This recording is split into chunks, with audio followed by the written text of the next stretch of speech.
I was reading books and I heard about your podcast actually from my mom. My mom is a doula who was there at That's our home birth, awesome. which was amazing. It was so I cool. Her love name is it. Doula Deborah. And she was actually the one that was so supportive of a home birth. Like I remember me expressing to her, like, I don't feel like I'm allowed to have a home birth for my first kid. Like, shouldn't I have my first kid in a hospital so I know what to expect?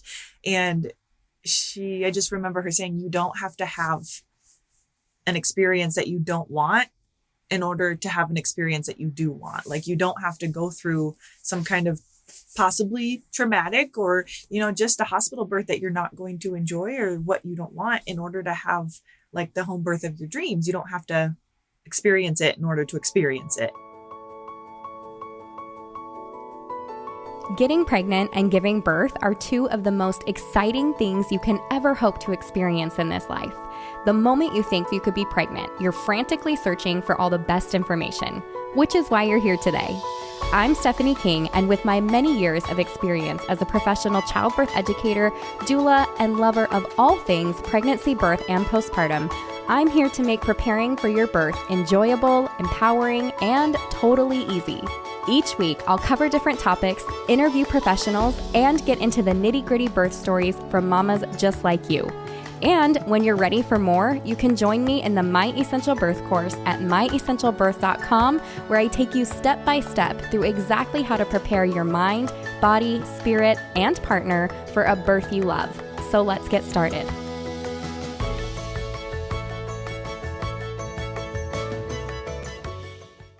Our reviewer of the week is Kate, mom of 4, and she says, empowering and inspiring. I had felt so defeated after having a traumatic vaginal birth full of interventions and a painful C-section with my second.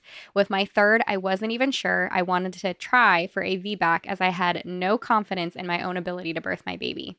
Then, as if by divine intervention, I found this podcast during that third pregnancy. It changed everything for me. I went from feeling like birth happened to me twice to going on to have 2 more babies via beautiful and redemptive VBACs. Last one completely unmedicated. Stephanie does a great job informing mothers on their options and potential hiccups in the pregnancy and birthing process so listeners can make the best decision for themselves and for their babies. This podcast and the birth course are a must for any woman. My husband was also grateful for the easily digestible information from both the podcast and course. I am forever thankful and still listen to the podcast weekly. Love, Katie. Thank you, Katie. What an awesome way to start this episode. And I love it too, because you guys, if you are listening today, I have both mom and dad here for this podcast episode, which I just think is such a benefit to everybody listening. And so moms, if you are listening right now, make sure you bookmark this one because we're going to have some of dad's views on here too. And I think that's so useful for you to be able to share this with your husbands and your birth partners and whoever is ready and willing to help and support mom along the way. So with that, Liv and Matt, will you take a moment and introduce yourselves, please? Hi, of course, we would love to. Thank you so much for having us today. So my name is Liv. We are based out of Metro Detroit. I am a photographer here in the Metro Detroit area. I typically shoot brand photography and boudoir photography. And this is my husband, Matt. Hi, I'm Matt. I work in corporate security for General Motors, and this is our first baby, so it was a very big learning curve and big adventure, but happy that, we did it the way we did and had the help and guidance that we did. So excited to get into that. Awesome. Well, let's start with your pregnancy. Tell me how your pregnancy went, any kind of things that came up along the way. And how did you feel? Were you happy to be pregnant? Does your body like pregnancy? Was it a struggle? What was it like for you? It was really good. It was our first pregnancy. I think from the beginning, it was just a wonderful experience. I don't know that I had very many expectations or even had thought much about what being pregnant would feel like. I definitely am somebody that experiences things as they come to me.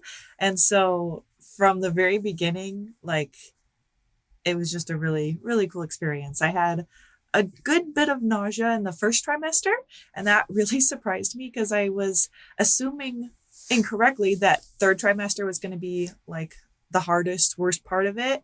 And it kind of kicked me on my butt right at the beginning. So I think it was a good reality check of like, oh no, I'm pregnant. We need to make some accommodations here. I need to slow down a little bit. But we had a really healthy pregnancy from the very start. It was wonderful. I think probably one of the biggest things that Matt really helped me with at the beginning was just like being so supportive of pregnancy from day one, because I was not anticipating first trimester to be that bad. I felt like I was just kind of car sick all day long, every day for the first 15 weeks. And so that was kind of surprising to me. And I was just also surprised at how tired I was from the very beginning. That really surprised me. There were sometimes I'd take 2 or 3 naps in a day, and I just was so confused. It's not like my personality at all to take a nap in general. And so that really, really surprised me. Yeah. And how about for you, Matt? Was there anything surprising or that like unexpected with her getting pregnant that kind of caught you off guard, or you were like, oh, I didn't realize that was going to happen? I guess it's hard to remember like specific things. I just in general, like if you haven't, so for me personally, I really haven't been around babies that much. I was the youngest in my family, didn't have any younger siblings. And there really haven't been a lot of babies on my side of the family for quite a few years. So just a lot of stuff that I didn't know, both about the process from her side, right? Like how her body's changing and all of that stuff. And then, even after the birth of like, how do we deal with this? And, what do babies need? And I wouldn't say that it was like overwhelming. I think my personality type is typically to, like, I try to prepare for things, but also kind of like Liv said, take things as they come and deal with them as they come. But definitely a lot of new things to learn and take in. Definitely.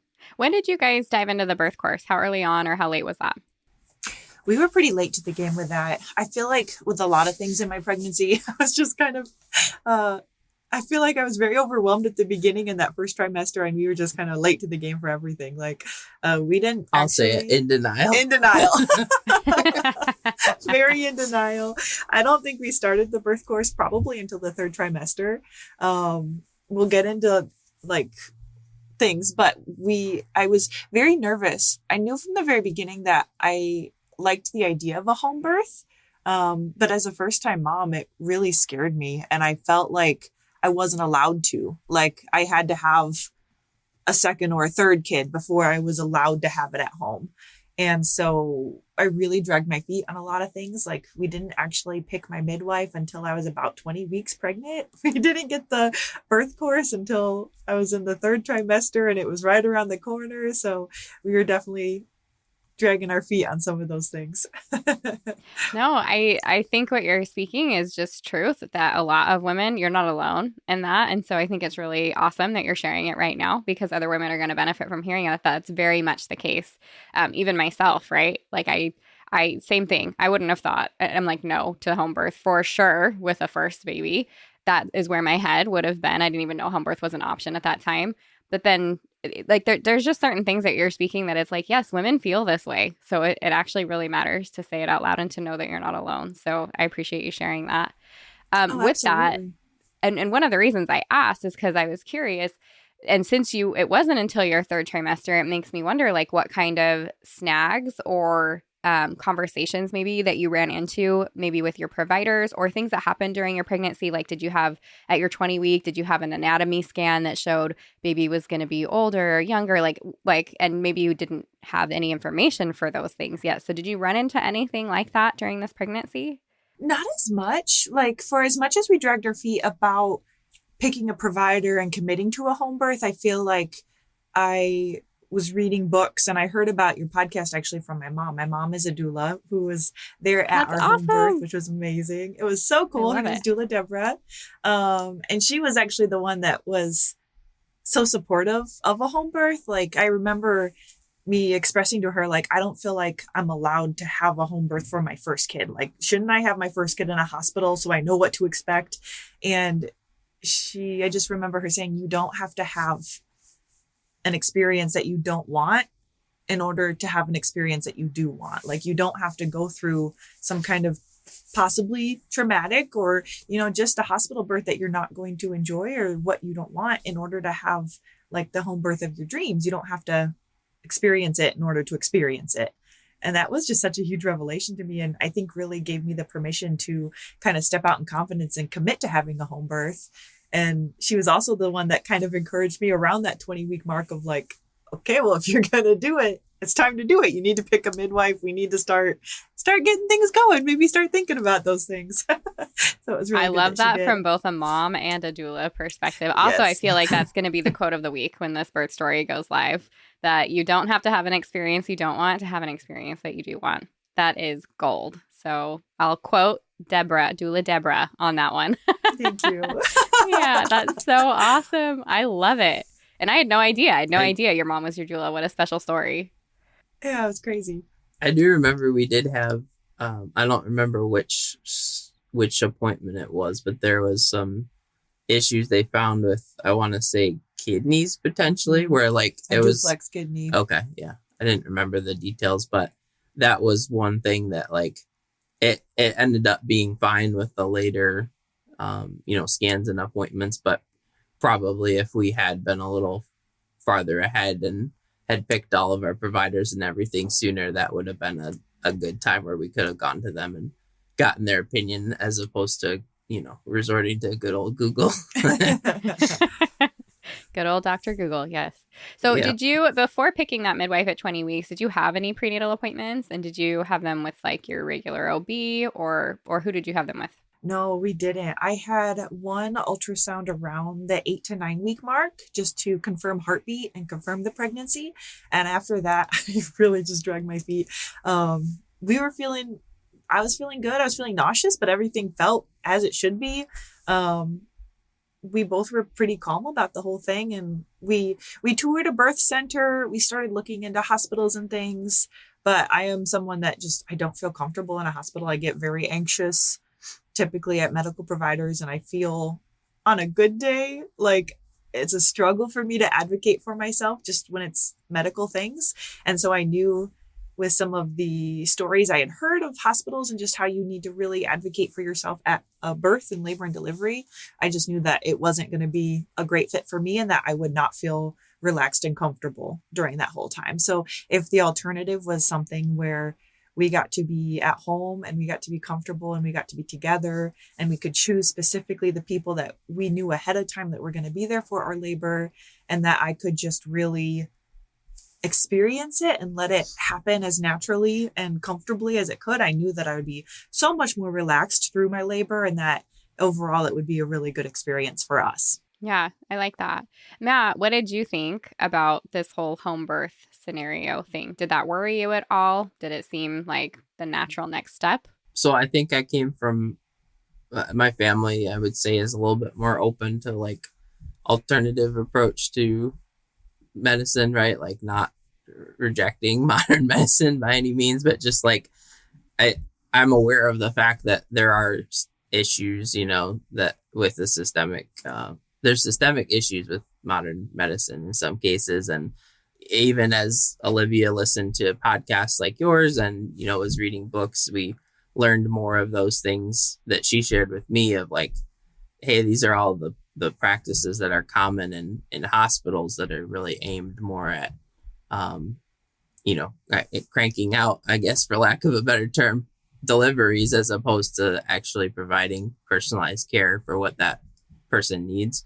So I would say I probably was already kind of receptive to it, but the more that I learned, mostly through her sharing things, maybe a little me. Biased. Yeah, but I think that kind of solidified it for me. And then also just knowing, like Liv already shared, that she's not always comfortable in doctors' offices and stuff like that in the first place. It was something that I wanted to make sure we talked through and took a very serious approach to. Like, I didn't want to accept it lightly, but after we did that, I think we both knew it was the right approach. Yeah. When you guys met with the midwife, Matt, were you with her, and what kind of questions did you ask, or how did you know that that was a good fit for you? And did you interview more than one, or was there just one option in the area? That's a great question. So we first heard of Forest River Midwifery, Colleen, through some mutual friends of ours. There weren't a ton of midwives in our area. There was kind of like 3 or 4 to choose from. But from checking her out on social media and hearing from our friends' personal experience, like she just sounded amazing. She had birthed so many babies. She had a ton of experience. She had been doing it for a long time. So I set up an appointment with her first.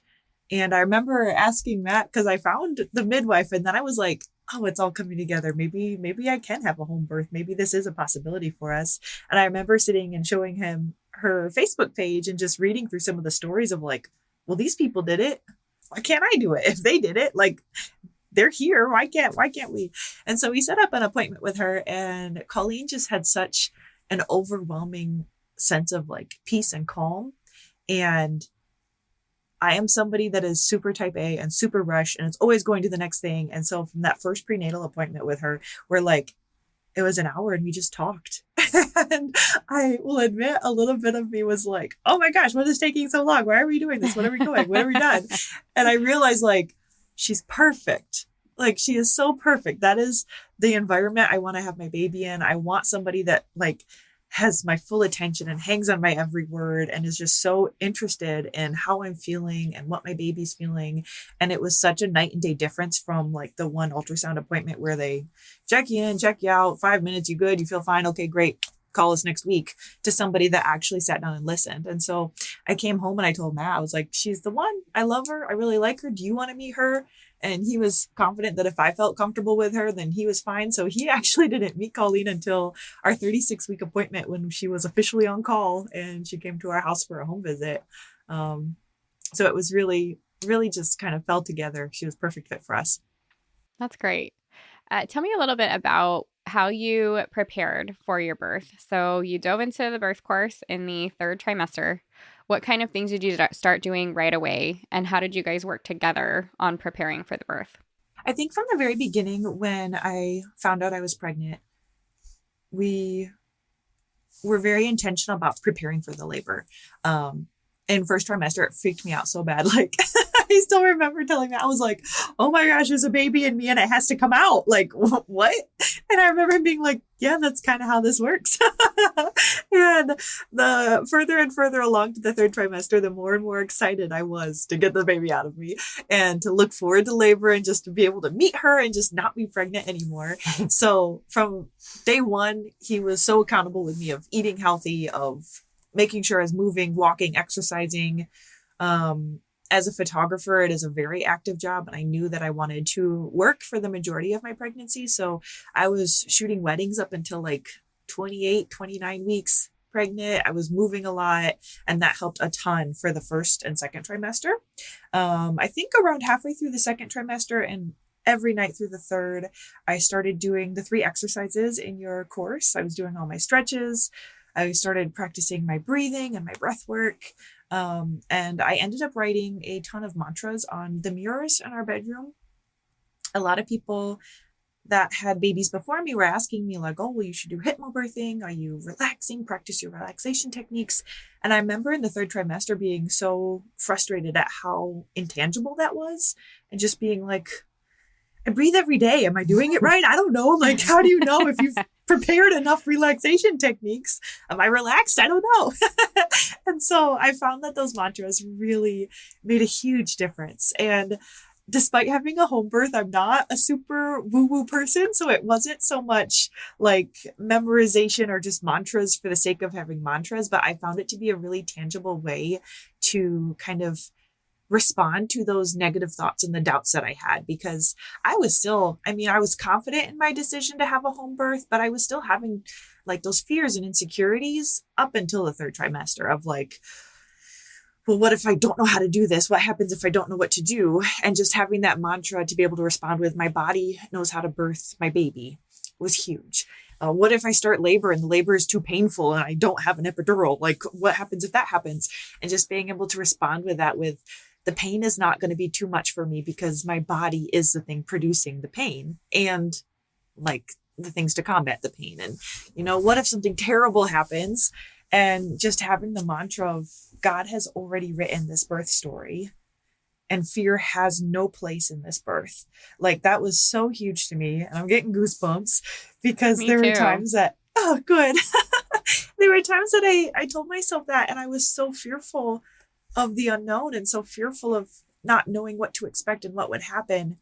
And there were times that I told myself that fear has no place in this birth.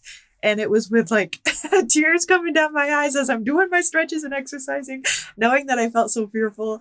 And as we got closer and closer to labor and delivery, I just had such an overwhelming sense of peace and calm and excitement to be able to do it and to be able to do it the way that I wanted, that it was really incredible. And I know that the mantras had a huge part in that. I know that having Matt by my side and knowing that he would be relaxed and calm in a home birth, knowing that my mom and doula would be there, and knowing that we got to pick Colleen as my midwife, and that was it. That was our core team of people that would get to welcome my baby into this world. It was such a peaceful and beautiful experience. And those mantras and those exercises were two huge components of that. That's great. Matt, I want to hear from you. How do you feel like you were able to support her, and what things did you find yourself doing in order to be able to do that?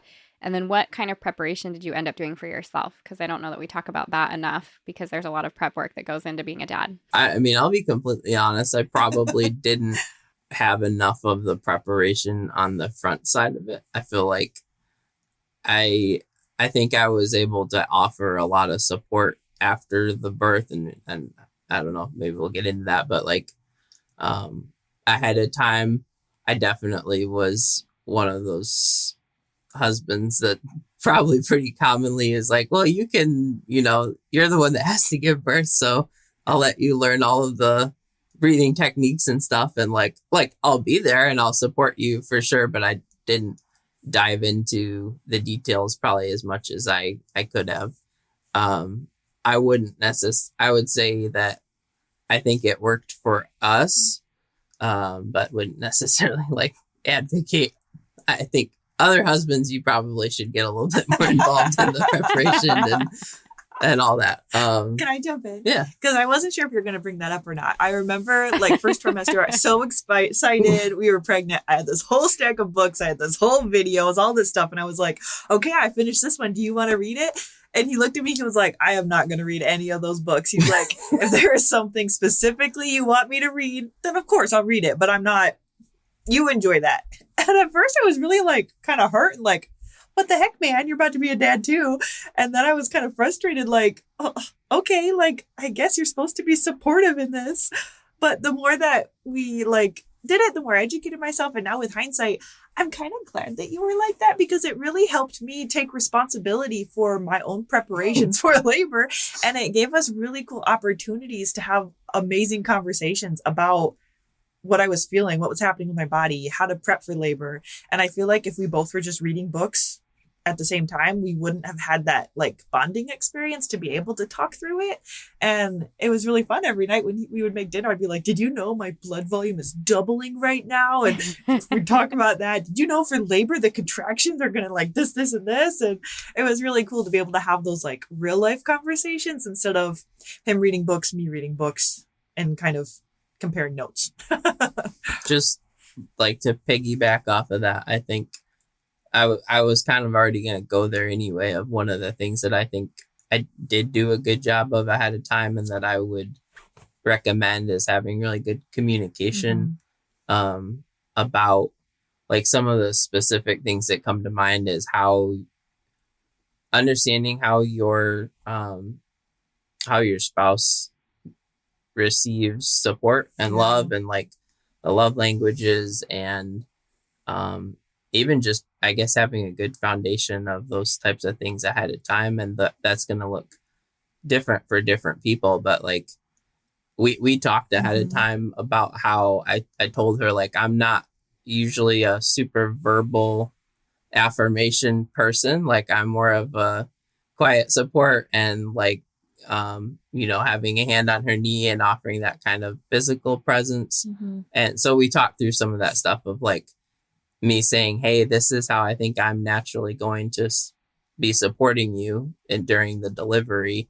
And is that okay with you? And do you need anything that would stretch what I'm typically comfortable with? Mm-hmm. And even just like, I don't know if other people talk about this, but just thinking about you're going to have other people in the room that you're not usually around and comfortable with, like the midwife, and having to show affection and everything in with those other people around. So like, I think thinking through those topics and communicating about what her expectations were and what my expectations were was helpful. I think that's huge for any birth too, because ours was a little bit unique in being a home birth and that it was so private that it felt a lot of like, well, they're going to be there. And it's, like it's my mom, it's his mother-in-law. Like, I know that's not the case for everybody, but we felt kind of like, oh, they're like watching us. So you go rub my back, that kind of thing. But if you're in a hospital too, it's the same thing of just communicating expectations around, well, if there's random strangers, if there's nurses, like, what do you need from me?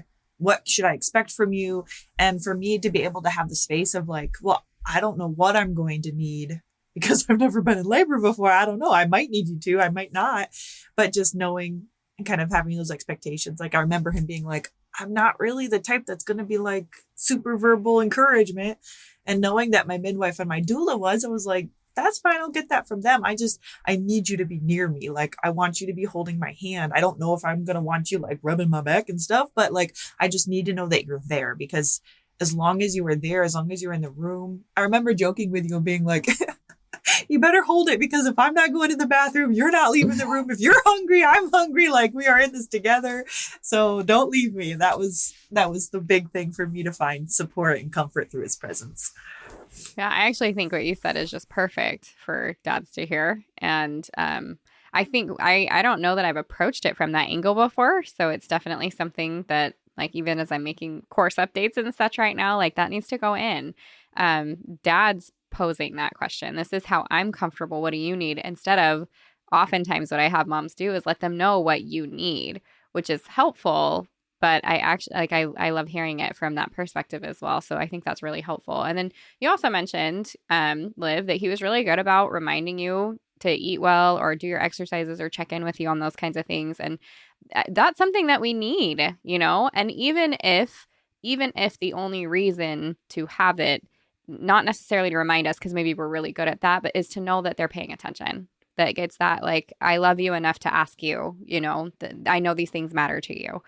So I just think that's awesome. Yes, there's always more we can do, right? Like, yes, reading all the books and all that, that's great. But what you did is what matters. And anyway, so that's awesome. That's really great. Tell me about coming up to labor. So we talked about kind of the pregnancy side of things and some of the prep work that you did in regards to the course, which would be like the learning and the exercises and all that kind of stuff. When you were getting ready to getting closer to labor time, was there anything that your midwife recommended? Was there anything within the course that you did in the way of like evening primrose oil or red raspberry leaf tea, or you started walking more regularly? How did you prepare in those final weeks? So in those final weeks, they got really rough mentally. Our due date was December 12th, and everybody told me, my midwife, my doula, my mom, everyone was like, you're a first-time mom, you're probably going to go late. And in my head, I was like, yes, I hear that, but I don't want a Christmas baby. It's really close to the holidays. It would be awesome if she came like just a few days early or on time. I mean, late's fine too, but just go early. That'd be great. Our baby girl ended up being 41 and 5 days, just shy of 2 weeks. And she ended up coming right on Christmas Eve, which is so funny to me. And I love that that's the story now. And so in those weeks leading up to it, it definitely was mentally really hard, of just every day that waiting of like, well, is it today? Is it today? Is it going to be tomorrow? Should I make plans? Am I eating a good dinner in case I go into labor tonight? Am I hydrated enough? And so that really ended up wearing me down. And I feel like on the 23rd, I started actually having contractions, and I was so excited that they would start. And we had talked about taking castor oil, and I talked to my midwife about it because I was just really getting over it mentally. And with the holidays so close, and just the waiting game was really, really making me get on edge and stressed, which was a new experience, because in the weeks leading up to that, I felt so calm and so relaxed and so ready. And it was just really starting to like wear me down. So my midwife recommended, or like I asked her, can I take the castor oil? What are my options here? So I did end up taking castor oil on the 24th, after walking a ton, just kind of hanging out for a bit.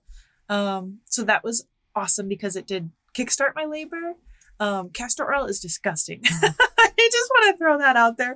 So you know what it tastes like you're drinking melted chapsticks, which was just like the worst consistency. Colleen recommended I mix it with orange juice, so that made it a little bit more tolerable. And then it kind of waited. We walked around the neighborhood. It was the 24th, like I mentioned. I was feeling just fine afterwards. If anything, I was kind of frustrated and annoyed that it didn't instantly like start.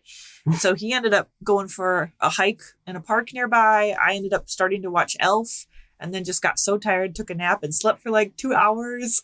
And then I woke up and with castor oil, I pooped my guts out. Came back home, and maybe 45 minutes after that, contractions actually started ramping up, which was so exciting. I just remember being so happy that they had started. Like I had Braxton Hicks for like weeks leading up to it, just inconsistently. And just every time I was like, oh, is that it? Oh, is this what it's going to be? So when they finally started, I was so excited. Once the contractions stuck around for maybe 3 hours, 4 hours, they were very gentle, very light. It felt almost like a period cramp, or like just like my abdomen, like tightening and then relaxing. We called a sister, had her pick up the dogs for us, and we kind of just hunkered down at home and started anticipating her arrival. It was so nice not having to worry about driving to a hospital or transportation. And I feel like throughout the whole evening, we kept being like, oh my gosh, if we were going to a hospital, we'd have to be like packing our bags right now and getting ready to like leave, but we don't have to. And we definitely procrastinated making our birth playlist. So it was really fun that evening to like just kind of find songs that we loved from our dating, from our wedding day, from different vacations we had, and we were just kind of doing things to like build that environment. I remember at one point I would not stop moving. I was like doing the stair steppers. I was walking around the house. I was rolling on my birth ball, and he finally was like, you need to slow down. You got like a long road ahead of you tonight. Maybe just like sit and chill a little bit. Which I'm so glad that he did, because I was about to run up the stairs 100 times. I was like, yeah, okay, you're right. I'll calm down a little bit. Around 10 p.m. was when we realized we didn't blow up our birth pool yet. And so he was like, we really should start like prepping. It is happening now. So we went upstairs and he started preparing that. And it was wonderful. It was so nice just being the two of us and just listening to our music. And I remember I was just kind of like swaying and dancing.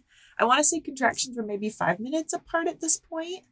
So he was blowing up the pool and getting water set, and I was just kind of doing last minute things to get things.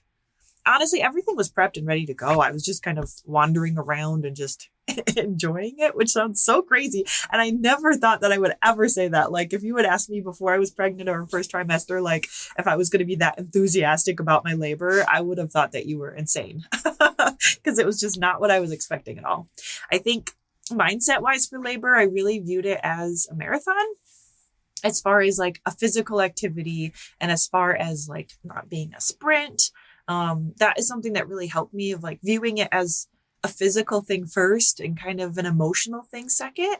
I feel like it was the task at hand, and I was so excited to be able to like accomplish it. I'm a little bit of a type 3 Enneagram, and so that was very encouraging to me to be able to like finally get to do something. I remember feeling in that third trimester of just being so huge and so out of breath and not able to like have the physical capacities that I was used to having, of just walking to the mailbox and not getting winded.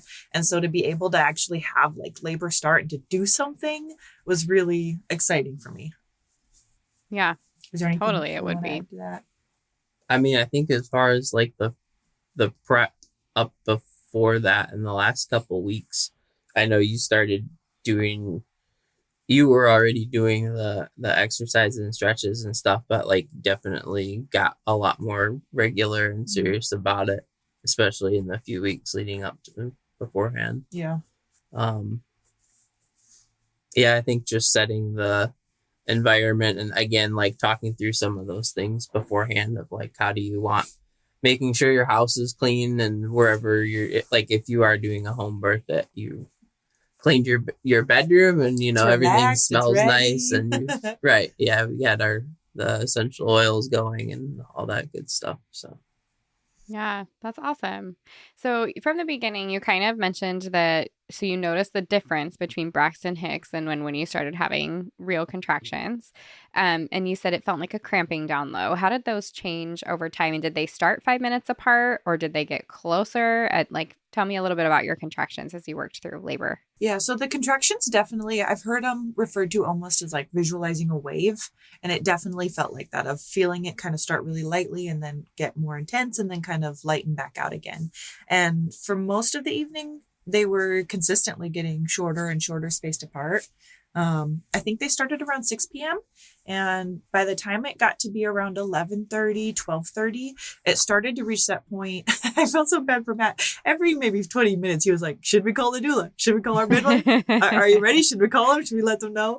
And I just remember wanting it to be us and just really enjoying it being us together and just enjoying the moment. Like, I think you look so forward to in relationships, like the first dates, the wedding, vacations. And it never occurred to me that labor was an experience that Matt and I would get to have together.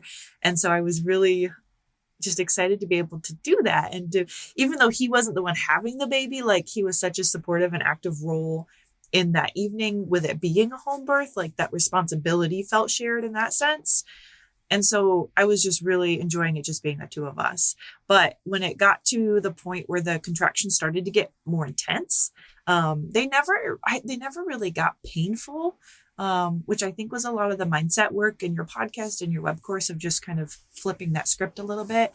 Once they started to feel intense, where it took a lot of my attention during the contraction, I think they were about 4 minutes apart by the time sounds right.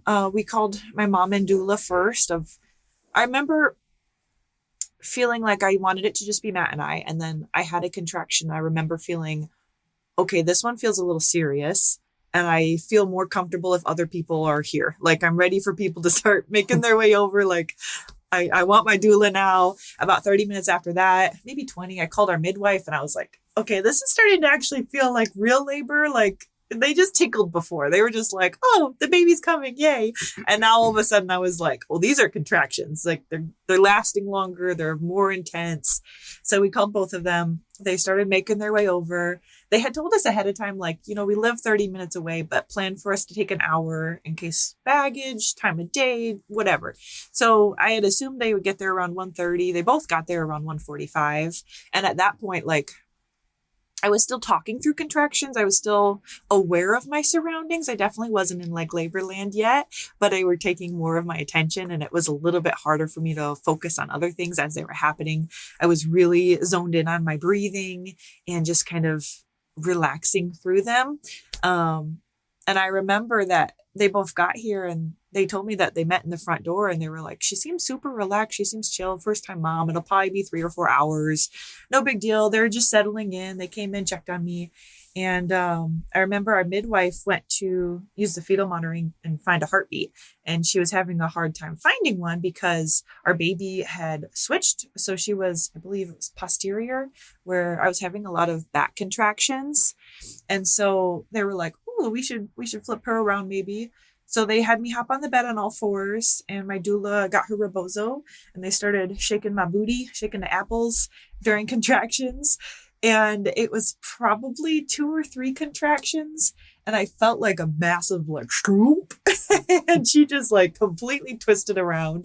And it felt so much better on my back, which I didn't even realize my back was like bearing the weight of those contractions. And I remember saying like, oh, she just moved. Wow, that's crazy. It worked so fast. And then the next contraction, I was like, I feel pushy. I feel like I'm ready to start pushing. Should I push? Am I allowed to yet? Like, it feels kind of early, guys. And at that point, I remember hearing Colleen like leave the room and just start zipping and unzipping bags. And I remember the birth pool was like way too hot because we thought it was going to be longer. And I remember in between contractions, like hearing somebody throwing ice cubes in the pool and putting cold water in it and like just kind of a flurry. was so weird. I wasn't anticipating how like focused and in the zone I was. I had like such a clear mind. I had thought that I would need more of the mantras and more of the things in my brain, but it literally was almost like three parts of labor. Like it felt like my mental self, my physical self, and then my baby were all kind of working together. And up until this point, it was very much my mental self and my baby, like breathing through contractions and staying relaxed and being very aware of my surroundings and the people. And then at that point, when I started to feel really pushy, like it just got so much more intense. And I remember my doula had me stand up and kind of lean on Matt's shoulders. And I remember thinking like, this sucks. Like, can I stay there? Like that was so much more comfortable. Standing up is the worst. It's so heavy. Like there's such a pressure now.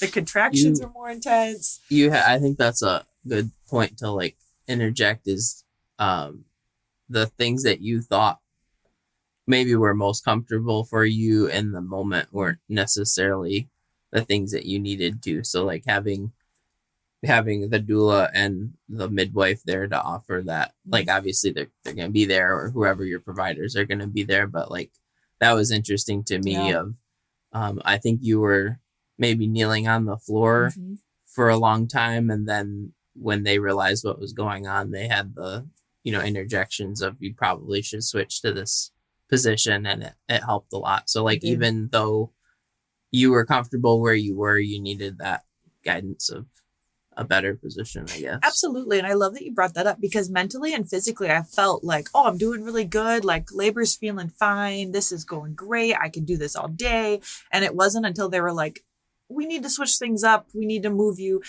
We didn't have a doula there. I don't know that I would have thought to do those things or felt the need, because it felt comfortable. It felt like I was progressing. And because she was there, I know that it made things go so much faster and much more comfortable in the long run. Well, and isn't that a life lesson, Yeah. Like when you're like comfortable, that you need somebody to kind of put you, like the change, the benefits like come from being a little bit uncomfortable sometimes or switching things up. That's awesome. Absolutely. So I was draped on his shoulders, doing contractions that way. I have no sense of time. How long would you say that was? Maybe 10, 15 minutes there? Probably 20 or 30 maybe. And then I remember Colleen saying, okay, honey, you can go hop in the pool now.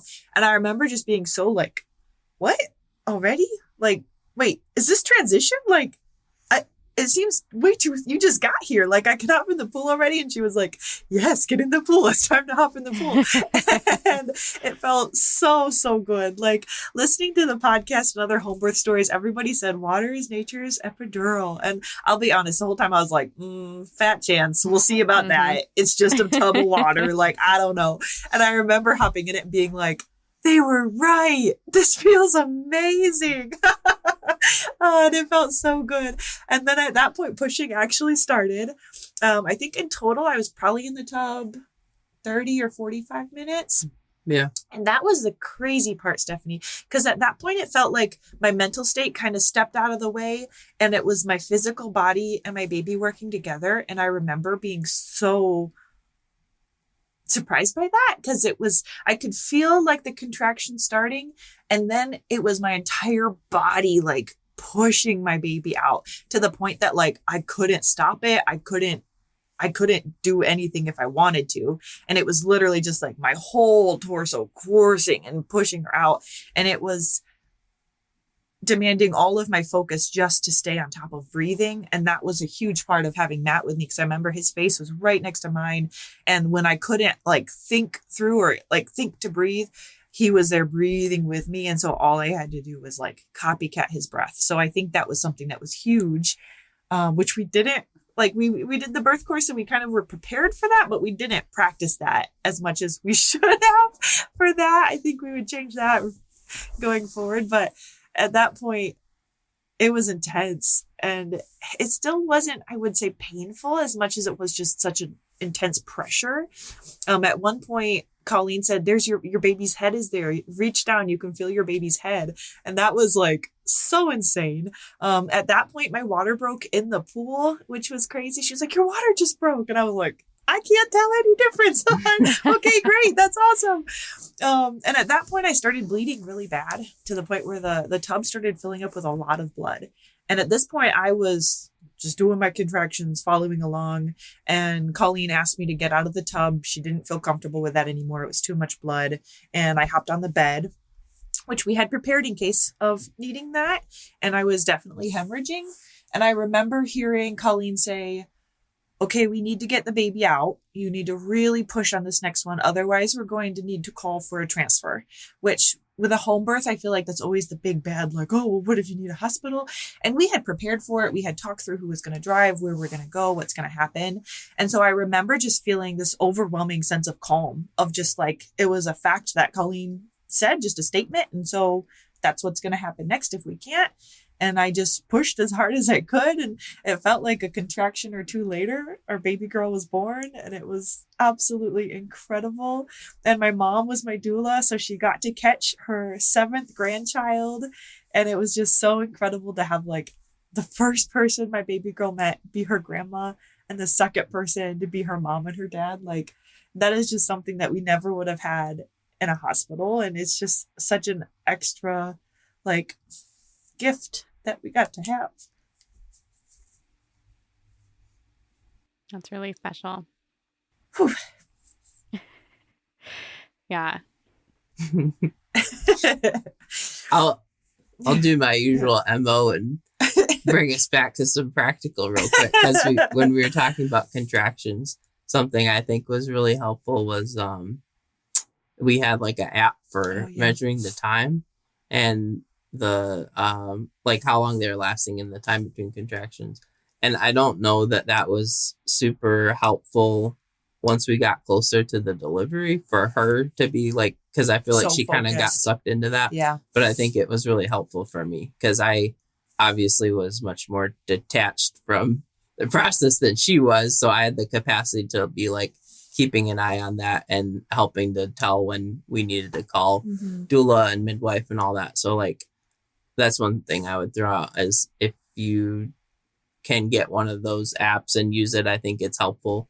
It was helpful for me, and just be mindful of like not letting her get sucked into it and paying too much attention. I would say it was very helpful for me at the early stages of labor, because I know, okay, 7 minutes, oh, it's about to come, and not in an anticipation, like tense up, but just in a, okay, I want to get settled. I want to relax. Okay. And oh, there it is. Okay. And we're breathing through it. But you're right. Once we got to the point where it was like every 3 minutes, I knew it was coming. Labor wasn't stalling at that point. And I think it was our midwife, Colleen, was finally like, you don't need that anymore. It's happening. Yeah. And we were like, oh yeah, okay. You're right. It is. I got definitely focused on that. And then once it was removed, I feel like I actually could focus on my body and just feeling those contractions as they came. And it was awesome. Yeah. Yeah, you mentioned something as you went throughout this that I think was really powerful too. You talked about how the different, like your mental state, your physical state, your emotional state, kind of like where you were at throughout this. And you're like, I don't know that I was like pulling from those mantras or, grabbing this kind of stuff like for these positions, but you were working through it. And as you were saying that, I'm like, yes. And all of the prep work, when done right, when done well, just like you did, you don't have to be thinking of those things. They are a part of you at that point. And your body is reacting to everything that you have prepped in order to be able to do that. It sounds like the both of you kind of just leaned into your roles really well and together. And so, I don't know, that whole story and all throughout is just so special. It's like exactly how you want to hear things progress. Like when left alone, birth is very natural and normal and comfortable and intense, and you need support. But you guys can do that together in a really great way when you're prepared to be able to do that. So that was really great. I'm curious about the hemorrhaging, since that happened prior to pushing baby out. Like, what did that look like for your immediate postpartum? So baby got to meet grandma, baby got to meet you guys. What was happening with the hemorrhaging? So after baby came out, I remember that Colleen was still like, okay, we're not done yet. You still have to push that placenta out. And I remember that while we were still kind of like, wow, baby, at one point she was like, Olivia, I need you to push the placenta out on the next one. Otherwise, we're still going to need to transfer you. Like, you're still bleeding. We still got to take care of this. And I remember at that point, I had a shot of Pitocin in my thigh that she gave me. And we really pushed, and the placenta came right out. And as soon as it came out, she instantly relaxed. The bleeding kind of subsided. It felt like she had it back under control again. Not that she ever lost control, but you could tell that she definitely felt much more comfortable. Later, a few hours later, once things had settled down and, we got to delay cord clamping and all of that, she was looking at the placenta because we were curious, like, what happened? Should I still go in? What's going on here? And she said that the placenta looked really beautiful, except for one or two spots where it looked like it had calcified, and that she thinks that maybe that had been something with the bleeding. So she didn't really have 100%, this is what it is answer, but we felt pretty confident that that was most likely what it was and that it wouldn't impact future pregnancies or anything like that. But it was kind of funny because at this point it's Christmas Day, right? And I had been laying in bed. I lost a lot of blood. She had told us, like, be careful getting up, take your time going to the bathroom, things like that. But me just being like the personality that I am, I just got up and went to the bathroom, and I was having terrible diarrhea again, way too much TMI, but I know that it's one of the things I appreciated most about your podcast. And so Matt was there helping me go to the bathroom, and all of a sudden I was like, I don't feel very good. I feel really hot. And I passed out. And then I came back and he was still there, and he was like, are you good? Are you okay? And at that point I was like, I don't know. I feel really lightheaded. And I passed out again. And then I came back a third time. And at this point, my mom is holding baby. She's calling 911, and I can kind of hear that happening. And Matt was like, are you okay? Are you okay? And at that point, I felt like I couldn't hear them, and they were kind of like going away from me. And I passed out a third time. And so then I woke up, and I'm laying flat on my back on the bathroom floor, and Matt's face is right next to mine. And he just said, you are okay. And it was just like, I am okay. I'm okay. What? I am okay. And he was like, you are okay. Drink this orange juice. Like, EMS is on their way. We are getting things going. And they ended up calling 911. They came to our house. They walked me from the bathroom back to my bed. They took my vitals. Everything was completely fine. I was butt naked. Like, it was just so hilarious and so unexpected. And we joked later that it was like the three wise men coming to our house on Christmas Day. And like, we just made a ton of jokes about it. But I wanted to share it because I know that sometimes with home births, there's so much fear around, well, what if something bad happens? And like, bad stuff did happen, but it was okay because our midwife was experienced. She knew what to do. She was calm. Our doula was calm. They were supportive. Matt was calm. And even if bad things happen at a home birth, it does not mean that you cannot have a home birth. It just means that you have to prepare for it and you have to talk through those situations. And there was still so much peace and love and like calm and comfort here in our home birth.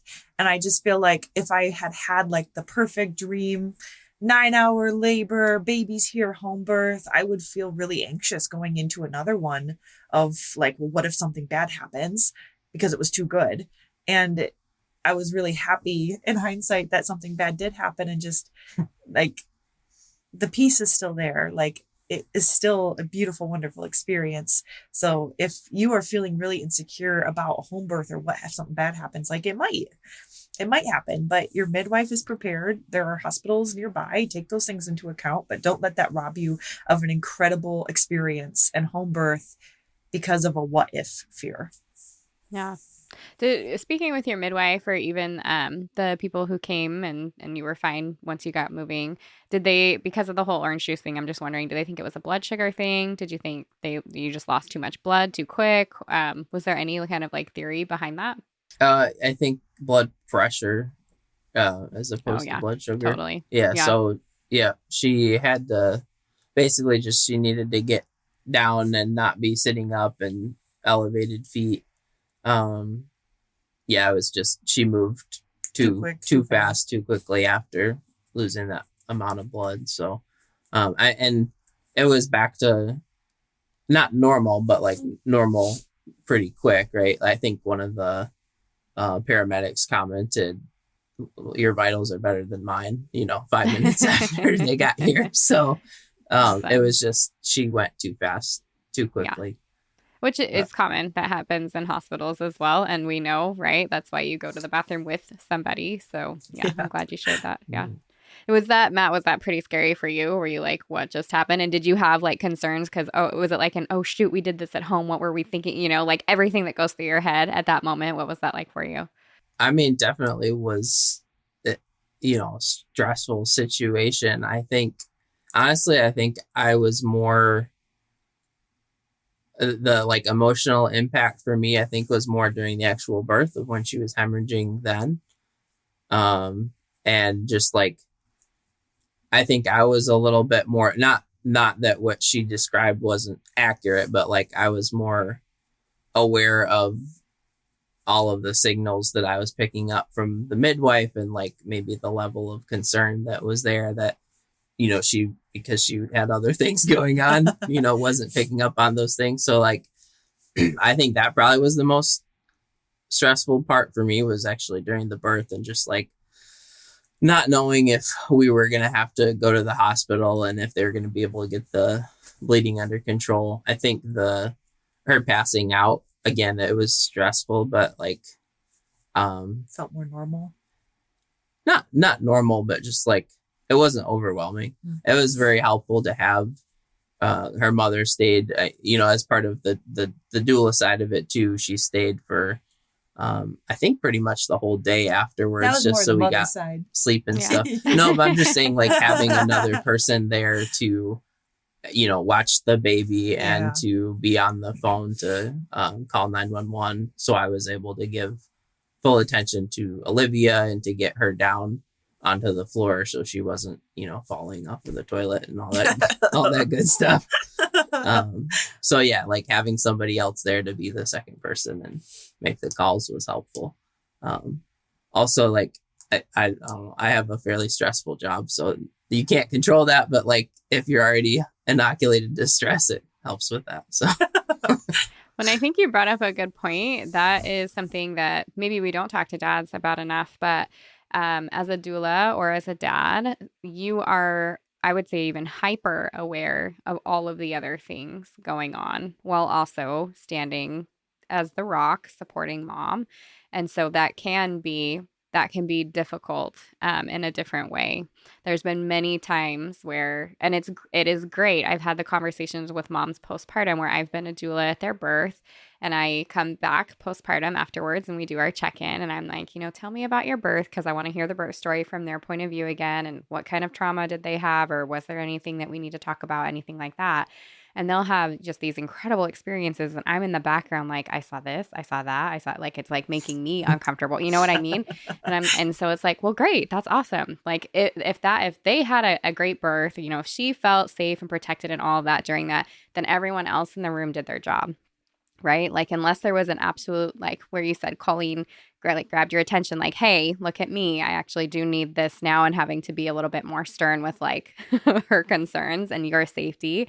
But anyways, I definitely think that's something to note and something for dads to be aware of, because that's something you weren't prepped for, right? Like you kind of take all of that on while calmly supporting your wife. And that's a lot. That's a lot that we ask of you guys to be able to do. And I think men are well built to do it. I will say that. I think that is just one of the benefits of having a loving, supportive man with us during those times, because they are so good at being that rock and that strength and kind of calmly taking all of that stress on. Whereas sometimes us women don't do that as well. So it's good. It's really good. Agree with that. Yeah.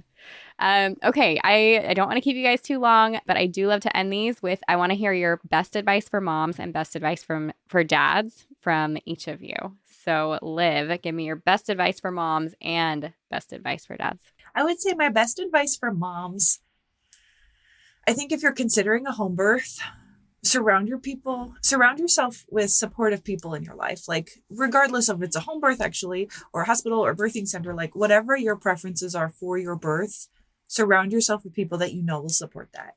Because I specifically did not tell outer circle people that I was having a home birth until I was really comfortable and really confident about that decision in the third trimester. And I can't tell you how many times people ask, well, what if something goes wrong? Well, is there a hospital nearby? And I remember thinking, like, do you really think I'd be doing this if there wasn't? Like, of course I've thought of that. Of course there is. And, just even like, there was some lady at the checkout store and was like, well, you're not going to get an epidural? And I just wanted to be like, I don't even know you. Like, why are you I know. that's not supportive. So I think surrounding yourself with people that will support you in your decisions, whatever they are, and can really encourage you when you have those doubts about like, well, maybe I do, maybe I don't, maybe I want this, maybe I want that. And just that was huge for me, of having people in my life that could step in and support me and encourage me when I started to have those doubts, and just accepted my decisions for what they were and let me have the labor and the birth that I wanted to. I think the other thing I want to say is that your body is physiologically designed to have babies. And despite whatever insecurities or doubts that you have mentally, physically, that's what I kept going back to. And telling some of my friends now post baby and post home birth, unmedicated, all of that, it wasn't for the bragging rights of that. It wasn't for the accomplishment of that. It was because that's how I wanted to have my baby. That's how I felt comfortable and safe. And it's not because I have a high pain tolerance. It's not because I'm special. It's not because of all of these things. It's just because that's what I wanted. And I prepared for it mentally. And I think that any woman can have that, whether it's in a home birth, whether it's in a hospital. You are capable of so much more than you think you are. And your body is designed by God to be able to birth babies and to have pain management and to be able to relax and to be able to do all these incredible things if you just kind of step out of the way and let your body do what it's supposed to do. I think my best advice for dads or for partners, honestly, the biggest thing that you did for me was just listen. Like, there were so many times he just listened and encouraged. And if I was having a sucky day, if I was really tired, if I needed a third nap for that day, like, go take it. Like, do what you need to do to take care of yourself and to take care of our baby. Eat healthy, go for a walk, do the things that make you feel comfortable and that are best for our child. And it's really easy during your labor and pregnancy to get so caught up with your own comfort and the things that you are feeling right now. And he just was so encouraging and supportive of planning ahead and thinking through, you know, the ways that I could be preparing for the baby and preparing my body and just taking care of myself first. I love that. And how about from your perspective, Matt? And I know it's a tricky place to tell pregnant women what you think they should be doing, but from your experience with your wife, what are some things that you noticed that might be helpful? I think, again, maybe it's kind of specific to us and like our personalities, but we touched on how she maybe was in a little bit of denial early on, and like how both of us procrastinated on some of the preparation pieces. So I think that probably would be the only thing I'm qualified to give advice on, is maybe just start the preparation piece a little sooner, and don't wait too long before you start doing the exercises and stretches and all of that.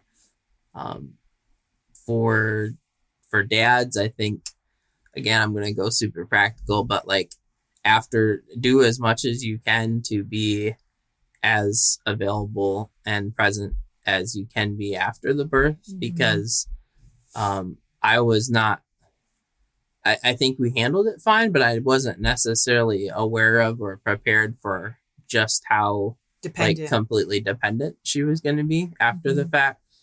And I'm very blessed to have, with my employer, have a great parental leave program. So that was a blessing. But like, I walked away from it definitely saying, like, I don't know how other couples do this without having some of those benefits. So like, and family and friends to support so much. Like, we had so many people offering to bring meals and to do stuff. And I remember being like, we got it, it's fine. Yeah. And then postpartum hit, and my entire sense of self was just taking care of the baby.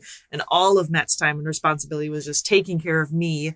And I was so thankful that my mom and sisters and his mom and sisters like just knew better than we did and already had things ready to be helpful for us. Yeah, I would say like, not everybody has the same, situations where they might have as much time off work, but like, do as much preparation as you can ahead of time to get as much time as you can have, because you are going to have to do a lot of work and be a lot of support. And like, having like frozen meals from friends and family was a big thing, because I didn't have to worry about cooking. I could pop something in the microwave or oven and warm it up, and little things like that were prepared ahead of time And I made a just super big difference. remember Matt saying, well, I have so much time off. What am I going to be doing? I need projects. I need to have things to do. And I remember us both just kind of being like, well, just going to take it as it comes. And him being so almost nervous about like, what am I going to be doing? I need to know what I'm going to do. And I'd say, you're going to take care of me. But neither one of us really quite knew what that meant. Mhm. So for any dads out there that are feeling the same way of like, well, I'll go on a camping trip. I'll go fishing. So I know you kept don't throwing worry, that you're out gonna there. have plenty of things to do. You're just going to be taking care of her and taking care of baby because that sleep deprivation hits and I'm hungry all the time. And I just would not have been able to have the postpartum rest and recovery if it wasn't for him being there all hands on deck to take care of me and to take care of baby. That's awesome. Yeah. But yeah, birth and bringing new babies into the world is a lot. And there's no describing it or fully learning about it until you experience it. So that's a good reminder for everybody. Well, thank you guys. Thank you for being here. Thank you both for being here and sharing your versions of the birth story and how you supported one another and brought this new baby into the world. Big congratulations, obviously. And thank you so Thanks. much for being here. Thanks for having us, Stephanie. I'm so happy we got to do this. If you loved what you heard today, the very best way to support this podcast and help other moms to find it is to leave a quick review. I read one at the beginning of the episodes, and I would love for yours to be next. And if you're ready for even more pregnancy, birth, and postpartum goodness, come join me in the My Essential Birth course at myessentialbirth.com, where I will hold your hand and walk you through pregnancy and birth step by step so you're totally prepared for a birth you'll love. See you next week.